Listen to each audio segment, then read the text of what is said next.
The rain hammers against the floor-to-ceiling windows of the penthouse suite as I watch the security footage on my tablet. There they are, my former best friend Jessica and my ex-fiancé David, huddled together in the lobby of the Grand Meridian Hotel, completely unaware that the woman they betrayed 3 years ago now owns every brick of this place. "Miss Chen," my assistant Emma says softly from behind me.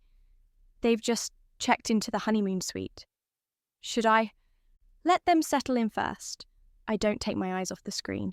"Make sure they're comfortable. Very comfortable." Jessica's nervous laughter echoes through the lobby's marble halls, even through the silent security feed. She's wearing the exact same style of wedding dress she once helped me pick out, the one I never got to wear. David's arm is wrapped around her waist in that possessive way he used to hold me. How fitting that they chose this hotel for their wedding night. 3 years ago, they left me stranded in a thunderstorm just like this one. Tonight, I'm going to remind them exactly what that felt like. 3 years earlier. "Olivia, you're being paranoid." Jessica's voice was sharp as we stood in the bridal suite of some budget hotel in downtown Portland. "David loves you. Stop overthinking everything." I was adjusting my veil in the mirror, trying to ignore the knot in my stomach that had been growing all week.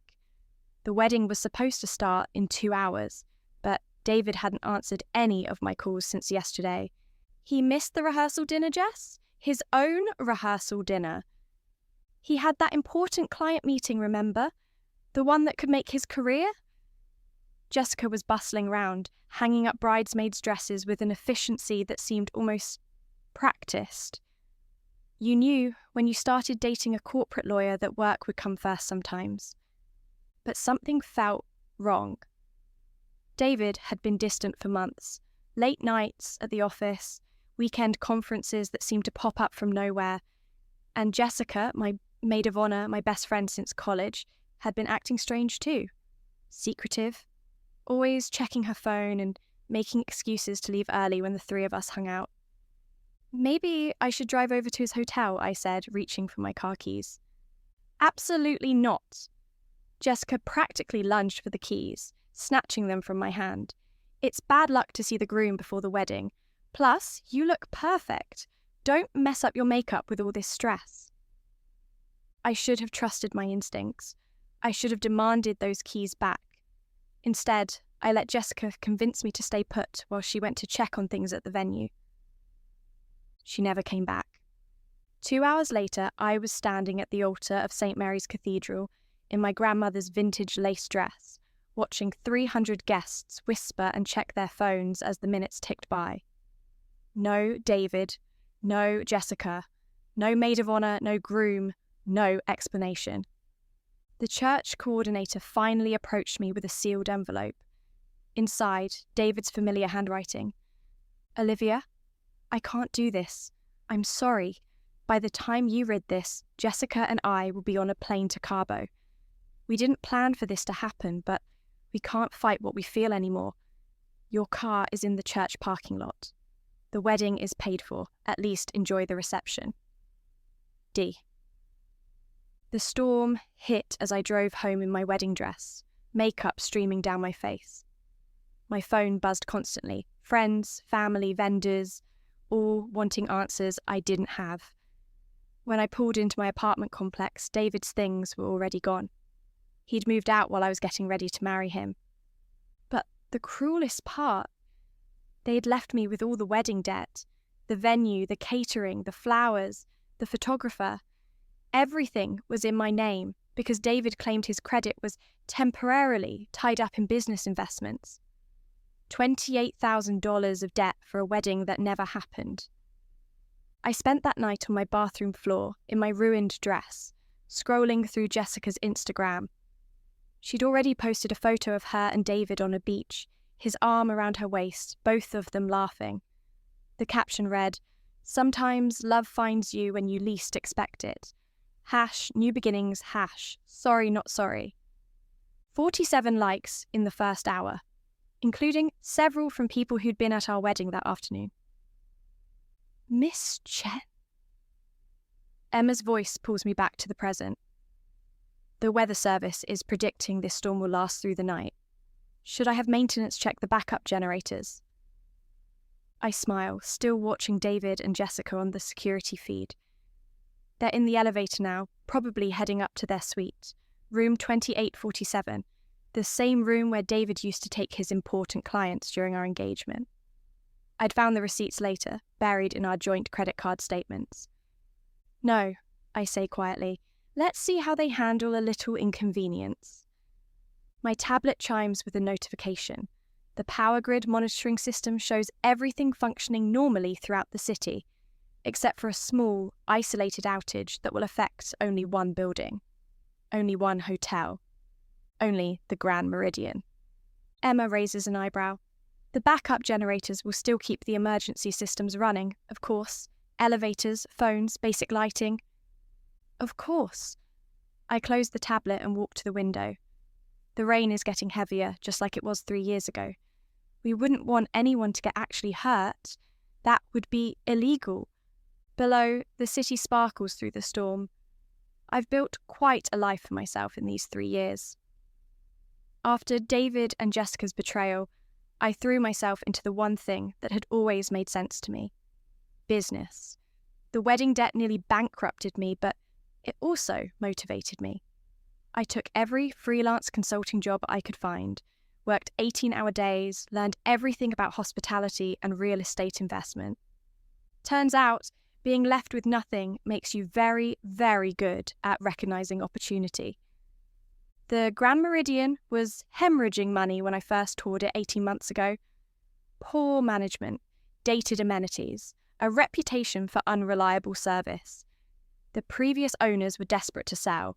I bought it for 30% under market value, using every penny I'd scraped together and a loan secured by my newfound expertise in hospitality turnarounds. Now it's the most profitable boutique hotel in the city. 5-star ratings across every platform, a waiting list for reservations that stretches 6 months out. And Jessica and David have no idea. Shall I go down and introduce myself to the guests? I ask Emma, smoothing my big black Armani dress. It costs more than my old monthly rent, but I can afford it now. Success, as they say, is the best revenge. Are you sure that's wise, given your history with them? I think about Jessica's Instagram post from this morning. A photo of her in a white bikini with the caption, "Pre-wedding glow. Can't wait to marry my soulmate tomorrow." She's gained weight since Cabo. Stress eating, probably. David looks older too, grey creeping into his temples. The corporate lawyer life hasn't been kind to him. Emma, do you know what the most beautiful part of revenge is? She shakes her head. It's not the planning or the execution. It's the moment they realise they've already lost, and there's nothing they can do about it. I head toward the private elevator that leads directly to my penthouse. When the power goes out, I want you to personally escort them to the Diamond Lounge. Tell them it's our complimentary upgrade for inconvenienced guests. Make sure they're very comfortable. And then the elevator doors slide open with a soft chime.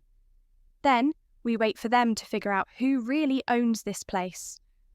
As the elevator descends toward the lobby, I catch my reflection in the polished steel doors.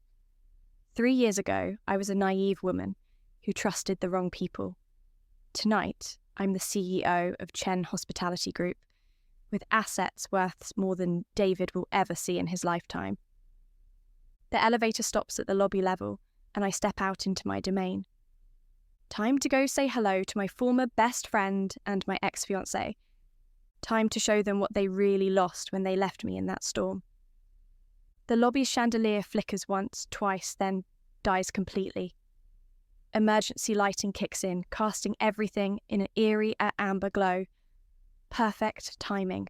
I hear Jessica's sharp intake of breath from across the marble expanse. She's standing near the concierge desk, clutching David's arm as other guests murmur nervously around them.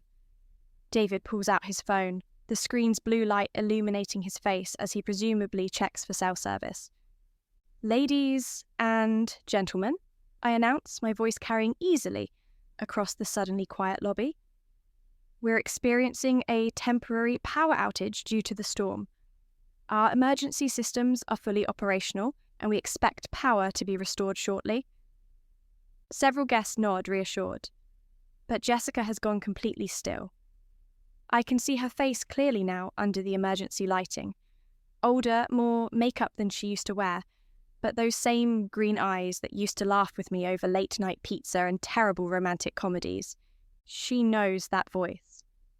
In the meantime, I continue moving closer to where they stand. Our staff will be escorting affected guests to our Diamond Lounge for complimentary refreshments while we resolve this minor inconvenience. David looks up from his phone, finally noticing me approaching. His expression shifts from mild annoyance to confusion to something approaching shock. His mouth opens slightly, but no words come out. Jessica's grip on his arm tightens. "David," she whispers, loud enough for me to hear. "David, that's..." "Olivia," he breathes. The name hangs in the amber-lit air between us. Other guests continue chatting around us, oblivious to the drama unfolding. Emma appears at my shoulder like a shadow, tablet in hand. "Miss Chen," she says, playing her part perfectly. "I have the guest list for the Diamond Lounge. Should I proceed with the escort service?" "Miss Chen?" Jessica's voice cracks slightly on my surname. Her eyes dart between Emma and me, processing. "You work here?" I smile, the same practice smile I've perfected in 3 years of high-stakes business meetings. "I don't just work here, Jess. I own it." The colour drains from David's face. "That's impossible. You were a marketing coordinator. You had student loans and credit card debt. $28,000 of wedding debt, to be precise." I keep my voice level, professional. "Funny how quickly you can turn your life around when you stop trusting the wrong people." Emma clears her throat delicately. "The Diamond Lounge is ready, Miss Chen. Shall I escort Mr. and Mrs.?" "Rodriguez," Jessica supplies automatically, then immediately looks like she regrets it. "With a Rodriguez party." "Congratulations," I say, noting how she can't quite meet my eyes. "When was the happy occasion?"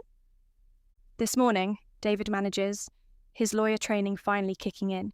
He straightens his shoulders, adopting that confident stance I once found so attractive. "At the courthouse downtown, we wanted something intimate." "How romantic." I gesture toward the lounge. "Please, allow me to personally ensure you're comfortable during this temporary inconvenience. It's the least I can do for old friends." As we walk toward the Diamond Lounge, I catch fragments of their whispered conversation. "How is this possible?" Jessica hisses. "I don't know," David mutters back. "Maybe she married someone wealthy, or it's some kind of elaborate joke." They still think I'm the same broken woman they left crying in a wedding dress. They can't conceive that I might have built something on my own. The Diamond Lounge is the crown jewel of the Grand Meridian. Floor-to-ceiling windows overlooking the city. Italian leather furniture, a full bar staffed by mixologists who've worked at the world's best hotels. During normal hours, membership costs $5,000 annually just for access. "Please, sit anywhere you'd like," I tell them, watching Jessica's eyes widen as she takes in the opulent space. "Miguel will prepare whatever you'd like to drink." David's trying to process the situation logically. "Olivia, we need to talk, privately. There are things you don't understand about what happened." "Oh, I understand perfectly." I settle into the chair across from them, crossing my legs. "You were having an affair for months. You let me plan and pay for a wedding you never intended to attend. You left me with the debt and took off for Mexico while I dealt with the fallout." Jessica flinches. "It wasn't like that. We fought it for so long." "Did you fight it when you were booking hotel rooms on our joint credit card? Because I found those receipts, Jess. 6 months of receipts." The storm outside intensifies, rain lashing against the windows. Miguel approaches with a tray of artisanal cocktails, setting them down with professional discretion before retreating. I hired a private investigator, I continue conversationally. Did you know that? About 6 months after you left. I wanted to understand what I'd missed. David's face goes pale. Olivia, room 2847. The same suite you're staying in tonight, actually. You took her there 17 times during our engagement. Always told me you were working late. I sip my wine, a 2015 Burgundy that costs more per bottle than David's monthly car payment. The same suite where you're probably planning to consummate your marriage tonight. Jessica's hands shake as she reaches for her drink. We never meant for you to get hurt. No, you just meant for me not to find out. I lean back in my chair. Tell me, how is married life treating you so far? All those dreams come true? They exchange a look I can't quite read. David straightens his tie, a nervous habit I remember from our relationship. We're very happy, he says, but there's something hollow in his voice. Are you? I pull out my phone, scrolling to a particular photo, because this is interesting. I show them the screen, a screenshot from Jessica's Instagram posted just 2 hours ago. It's a photo of her crying in what appears to be a courthouse bathroom, with the caption, "Wedding day emotions are so overwhelming. #married life #. Tears of joy." But anyone who knew Jessica as well as I did could tell those weren't tears of joy. Social media is so revealing, don't you think? I set my phone down. People share their real feelings without even realizing it. The power flickers back on suddenly, the chandelier blazing to life. But instead of relief, David and Jessica both look somehow more trapped in the bright light. You can return to your room now, I tell them, standing. I'm sure you're eager to begin your new life together. As they move toward the door, Jessica stops and turns back. Olivia, I want you to know that I think about that day sometimes, about what we did to you. Do you? I study her face. What exactly do you think about? How unfair it was, how we should have told you sooner instead of letting you plan the wedding. She twists her new wedding ring, a simple gold band, nothing like the elaborate diamond David had given me. We were cowards. Yes, I agree, you were. David clears his throat. The past is the past, Olivia. We can't change what happened, but we can move forward. Maybe we could even be friends again someday. I almost laugh. Friends? We all made mistakes, he continues. But holding on to anger isn't healthy.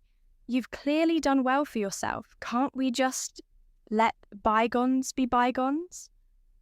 Bygones. I taste the word.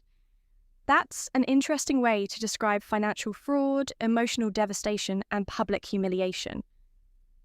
Financial fraud? David's lawyer instincts sharpen. I never committed fraud. Didn't you? I smile. Those business investments that tied up your credit? The ones that made it necessary for me to put everything in my name? I had that investigated too. The room goes very quiet. Even the storm outside seems to pause. There were no business investments, were there, David? You just didn't want your name on the debt because you already knew you weren't going to be around to pay it. Jessica looks between us, confusion creeping across her face. What is she talking about? Ask your husband about the consulting fee he paid himself from our joint account the week before the wedding. Ask him where that money went. David's confident facade finally cracks. Olivia, you don't understand the pressure I was under. $15,000, I continue, transferred to an account Jessica knew nothing about. Money you used to fund your little escape to Mexico while I was left holding the bag. Jessica turns to stare at David, and I see the exact moment she realizes she married a man who's been lying to both of us. Room 2847 is ready for you, I tell them pleasantly. Enjoy your stay at the Grand Meridian. As they leave, I can hear Jessica's voice rising in the hallway. David, what the hell is she talking about? What consulting fee? The storm may be passing outside, But inside room 2847, I suspect it's just beginning.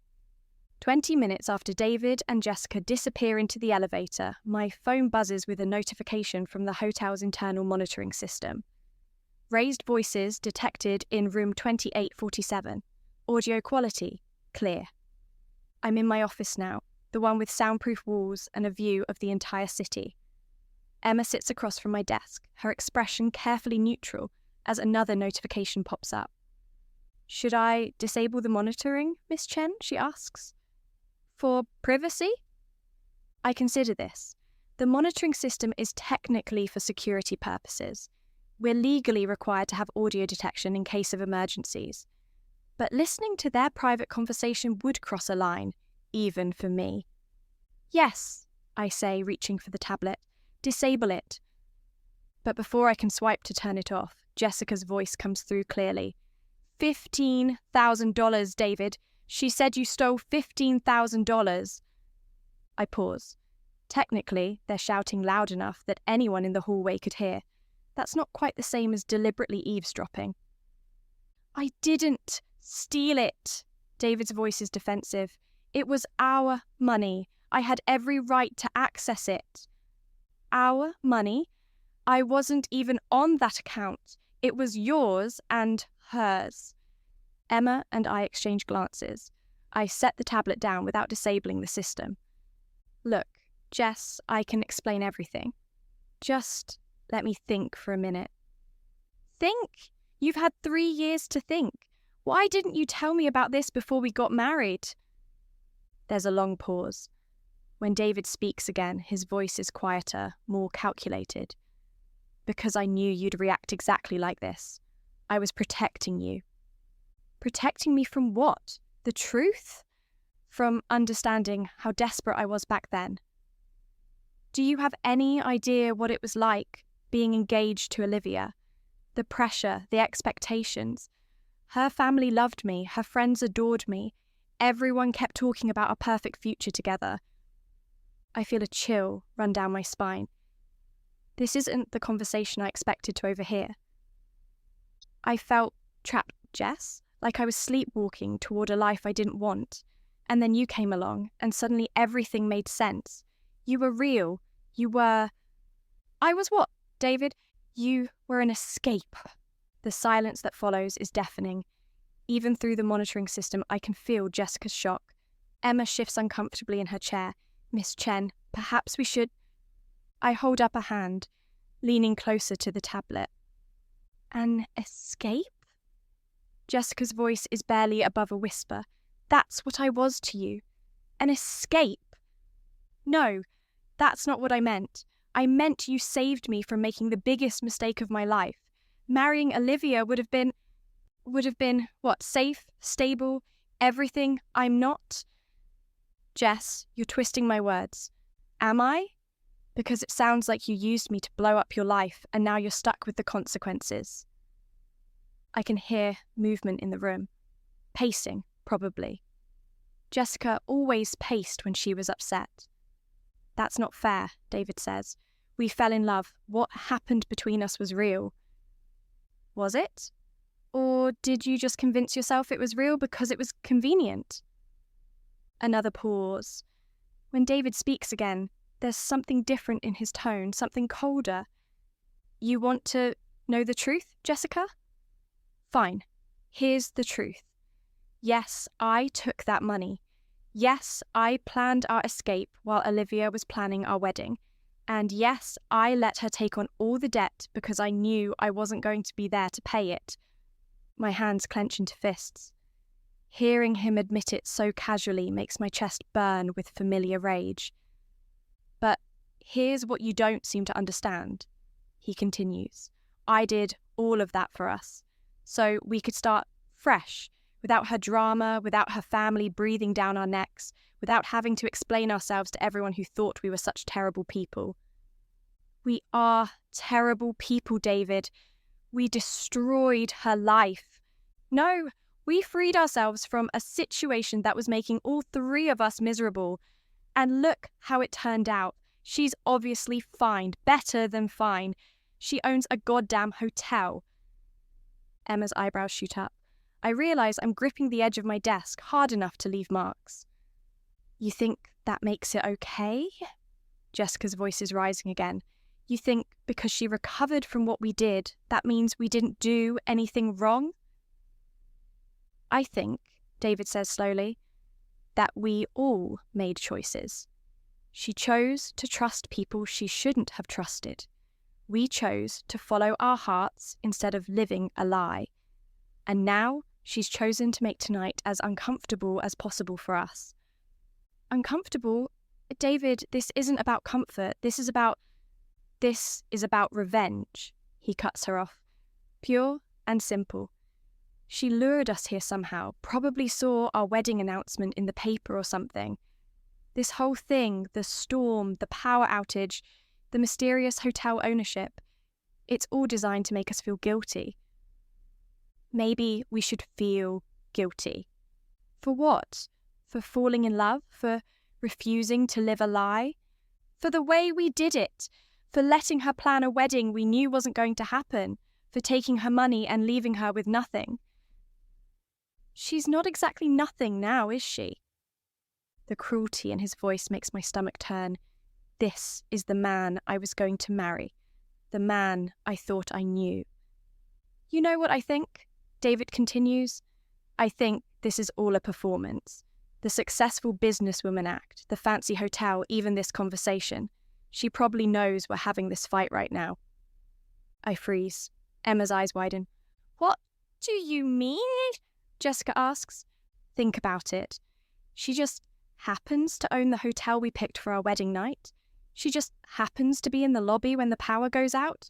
She knows exactly how much money I took and where we went on vacation. Either she's been stalking us for 3 years or what? Or she's listening to us right now. The tablet in my hands feels suddenly heavy. David always was perceptive. It's what made him a good lawyer. Don't be paranoid, Jessica says, but her voice sounds uncertain.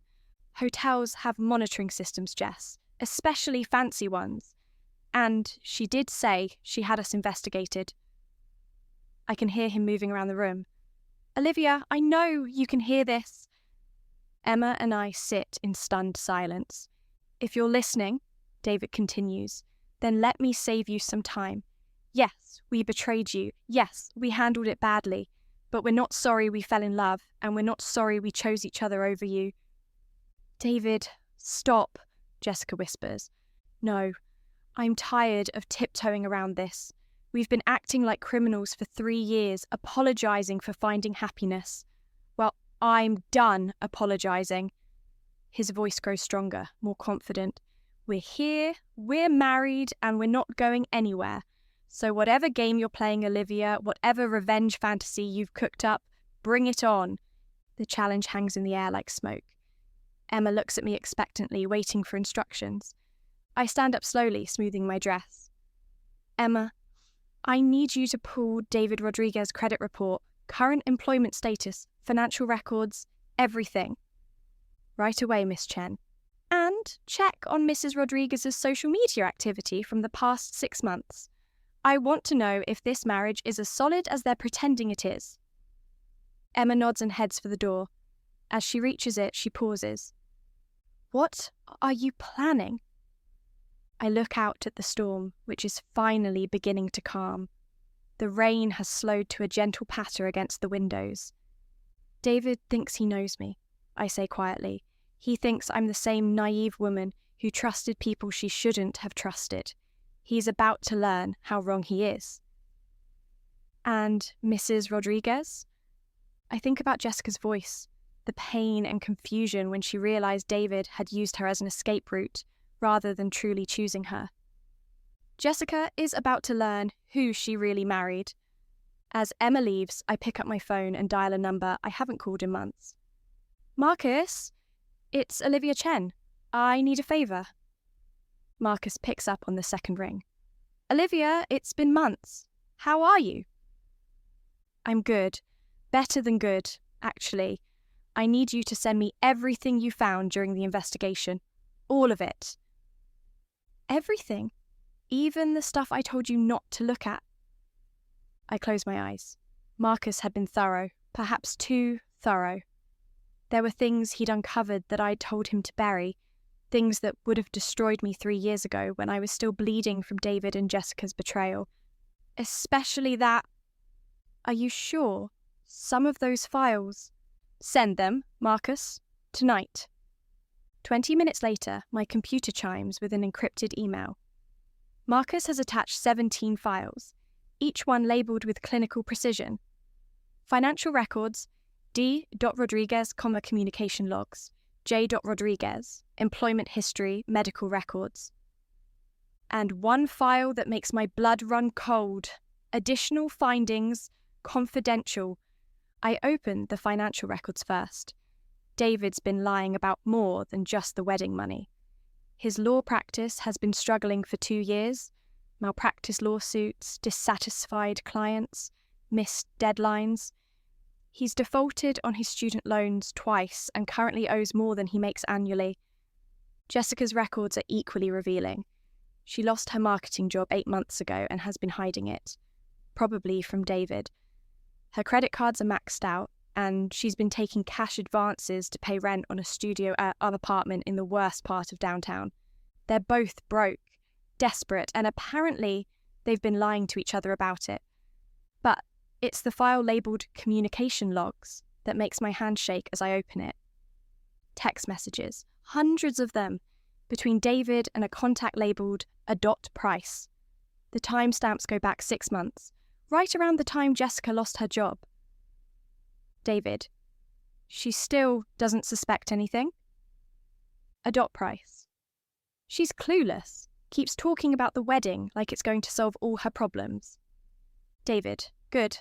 Once we're married, her family money becomes accessible. A .price. You're sure her dad will help once you're officially family? David, he already said he would. Offered to invest in my practice, help us buy a house. Jessica's his only daughter. A .price. And after? David, after we get what we need, we'll figure it out. Maybe marriage counselling that doesn't work out. Irreconcilable differences. My chest tightens, but it's the next exchange that makes me gasp out loud. A .price. What about the hotel thing? You sure she can't trace it back? David, no way. I used my law firm's resources to research Olivia Chen's assets months ago. The hotel ownership is public record, but Jessica doesn't know how to look that stuff up. She thinks we just got lucky finding availability. David, the whole plan was brilliant, honestly. Show up at her hotel on our wedding night, let Olivia see us happy and successful, rub her face in what she lost, then disappear with Jessica's family money and leave them both behind. I stare at the screen, my vision blurring.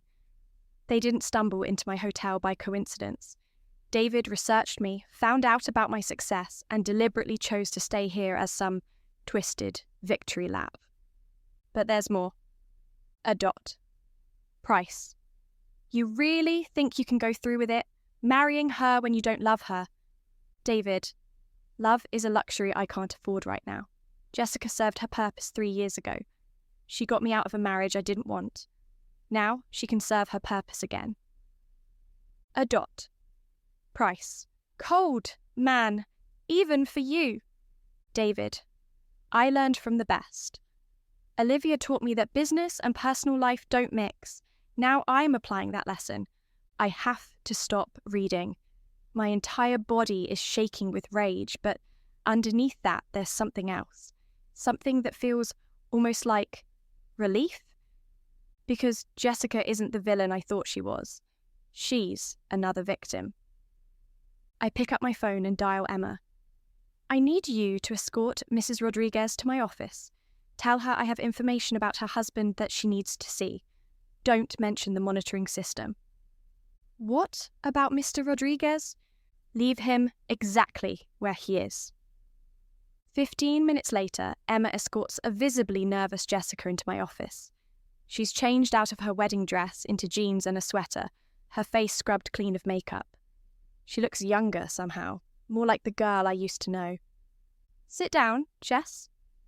She perches on the edge of the chair like she's ready to bolt. Olivia, I know you must hate me.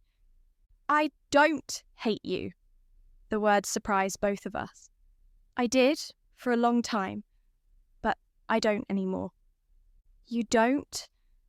I turn my laptop around so she can see the screen. I need you to read something. Her eyes scan the text messages, her expression shifting from confusion to shock to horror. By the time she reaches David's comment about love being a luxury he can't afford, tears are streaming down her face. I don't understand, she whispers. Who is a dot Price? I click to another file. Amanda Price, David's law school girlfriend. They've been in contact for the past year. Jessica's face crumples. So he's been cheating on me too.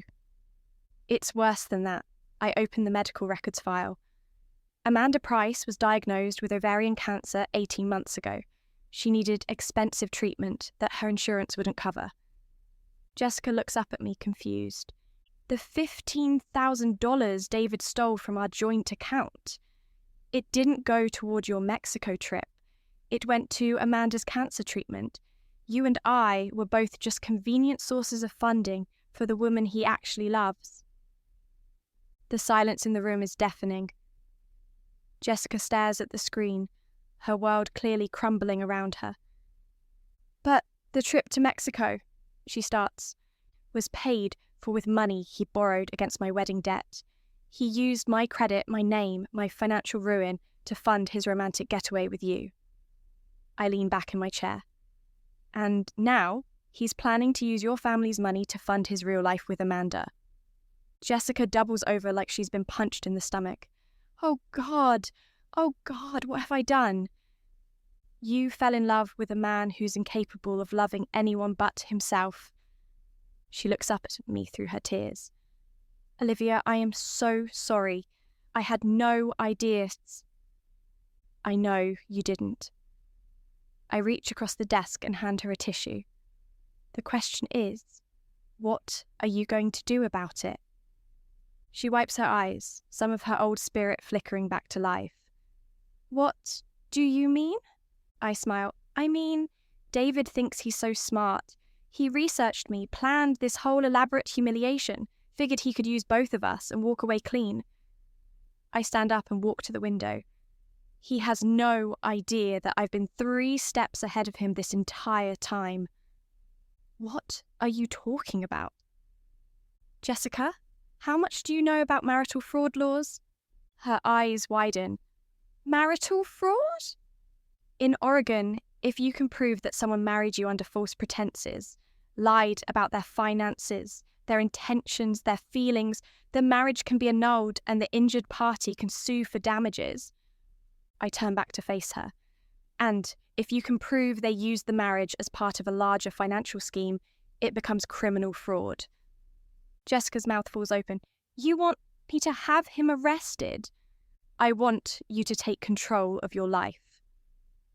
I sit back down. David thinks he's the smartest person in the room. He thinks he can manipulate everyone around him and walk away clean. But he made one crucial mistake. What? He underestimated both of us. I pull out my phone. I've already contacted the district attorney's office. Detective Sarah Kim is on her way here now. She specializes in financial crimes. Olivia, I can't. You can and you will. Because here's what David doesn't know. Your father isn't just wealthy. He's Henry Blackwell, CEO of Blackwell Industries. And financial fraud against a Blackwell daughter, that's front page news. Jessica's face goes pale. You know about my father. I know everything, Jess, including the fact that you've been hiding your family connections because you wanted David to love you for yourself, not your money. I lean forward, which is exactly what I did 3 years ago, and look how that turned out. There's a knock at my door. Emma enters with a tall woman in a police detective's badge. Detective Kim, thank you for coming so quickly. Miss Chen, I have to say, this is one of the more interesting cases I've been called in on. She looks at Jessica. Mrs. Rodriguez, I understand you have information about financial fraud committed by your husband. Jessica looks between Detective Kim and me, her hands shaking. Yes, I do. Good. We'll need a detailed statement and we'll need access to any communications between you and your husband regarding financial matters. Actually, I say, reaching for another file on my desk, I think you'll find everything you need right here. As Detective Kim reviews the evidence, her eyebrows rise higher and higher. This is comprehensive. Bank records, communication logs, medical payments. Mrs. Rodriguez, how long have you suspected your husband of fraud? I didn't, Jessica says quietly. I had no idea until tonight. Miss Chen, Detective Kim turns to me. How did you obtain these records? Legally. I hired a private investigator 3 years ago during my own financial fraud case against Mr. Rodriguez. Marcus Gonzalez, license number 4851. Everything was obtained through proper channels. And you've been sitting on this evidence for 3 years? I meet her gaze steadily. I was waiting for the right moment. 20 minutes later, Detective Kim heads upstairs to arrest David. Jessica and I watch the security feed as she knocks on the door of room 2847. David opens it with his confident lawyer smile, probably expecting room service or housekeeping. When he sees the badge, his face goes white. David Rodriguez, you're under arrest for financial fraud, identity theft, and conspiracy to commit marriage fraud. On the screen, we watch David's world crumble in real time. He tries to argue, to negotiate, to demand a lawyer, but Detective Kim is thorough and professional, reading him his rights while placing him in handcuffs. Jessica turns away from the screen. I can't watch this? You don't have to, I close the laptop. But Jess, there's something else you need to know. She looks at me warily. Amanda Price died 6 weeks ago. Her cancer came back, and David couldn't afford the treatment this time. I pull out one final file. He was planning to take your family's money and disappear. You would have woken up one morning to find your bank accounts empty and your husband gone. Jessica stares at me for a long moment. Then, unexpectedly, she starts to laugh. It's not a happy sound. So, I was never the other woman, she says. I was just another mark. We both were. She's quiet for a while, processing everything. Finally, she looks up at me. Why are you helping me? After everything I did to you? I consider the question seriously, because 3 years ago, David taught both of us that trust is a luxury we can't afford. But maybe it's time we learned that revenge isn't the answer either. What is? Justice and moving forward. I stand up. The Grand Meridian has an excellent legal team. They'll help you navigate the annulment process and the criminal charges. Your father will probably want to hire his own attorneys too. And after that, you figure out who Jessica Blackwell really is when she's not trying to be someone else. She nods slowly. What about us? Can we ever be friends again? I finish. I don't know. Maybe someday. But first, we both need to heal from what David did to us. As Jessica leaves my office, escorted by one of Detective Kim's colleagues for her formal statement, I return to the window. The storm has completely passed now, leaving the city sparkling clean under the night sky. My phone buzzes with a text from Marcus. Saw the news about Rodriguez's arrest. You okay? I type back, better than okay. Thank you for everything. Anytime. So what's next for the hotel empire? I smile, looking out at my city, my hotel, my life that I built from nothing after they tried to destroy me. Next, I think I'll take a vacation. Maybe somewhere warm. Alone. I think about Jessica, broken and betrayed, learning to rebuild her life just like I did. I think about David, finally facing consequences for his actions. I think about the woman I was 3 years ago crying in a wedding dress, and the woman I am now, running a multi-million-dollar business. No, I type back. I think I'll bring a friend. Because the best revenge, I've learned, isn't destroying the people who hurt you. It's building something so beautiful that their betrayal becomes irrelevant. And sometimes, if you're very lucky, it's finding your way back to the people who matter, even if it takes a storm to wash away everything that came between you.